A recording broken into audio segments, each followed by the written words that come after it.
चला चला सगळ्यांनी खेळायला. तुम्ही चला उतरा मैदानात. बसलेत बांगड्या भरून काय अंडी उभायला बसल्यात का इथे? चला भांडतो चल मैदानात.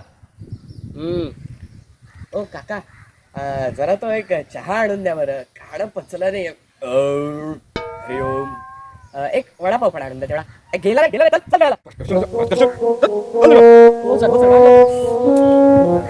काय झालं रे? अरे केस वाढलेत ना थोडेसे. आणि त्या त्यांच्या आवडत्या मुलींच्या टीम मध्ये नाही ना मी. मुलींना कधी मारणार नाही. किती पडले? 80. अरे वा. मला 90च्या पुढे पडले. अरे अपना बेडा पार हो गया भाई. 90% पडले मला. माहितीये मला. शेवटी एकदाचे पोहून पोहून मिळाले 90%. नैया पार. तर आजचा हा चॅप्टर तुम्हाला समजलाय सगळ्यांना. हां, आणि काहीही शंका असेल लगेच येऊन मला विचारायची. ती शंका तिकडच्या तिकडे तुमची सॉल्व झाली पाहिजे. आणि तू जरा प्रयत्न कर. थोडा अभ्यास केलास तर तुला चांगले मार्क पडतील.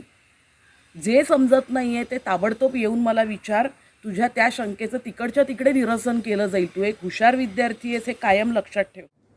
पवन, कशाला आपलं धूर सोडून वर्गातलं वातावरण खराब करतोस? आणि विमान उडवून तू काय एकदम मोठा पवन मधला आहे, पायलट नाही बनणार आहे. अभ्यास कर, नापास होशील या परीक्षेत.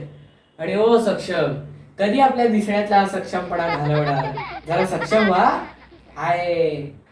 बंद कर ती वही, बंद कर. गणिताच्या वही नाही आल्यात. आज तुम्हाला सुट्टी आहे त्या पुढच्या तासाला. आता आपण पीटीला नेणार. आता ही कविता शिकवतोय ना त्याच्याकडे लक्ष द्या एकदा. हे काय कवितेचं नाव आहे. आणि मी आता तुम्हाला पुढचे काही शब्द असतील ते लिहून देणार आहे. तेवढे फक्त लिहून घ्यायचे. आणि कविता संपलेली आहे. उद्या सगळ्यांनी ही कविता पाठ करून यायची. आणि तू ते गणिताचं आता उघडलंच तरी चालेल. ज्या मुलांनी गणिताचा अभ्यास नव्हता केला त्यांच्यासाठी खुशखबर आहे. गणिताच्या बाई आलेल्या आहेत.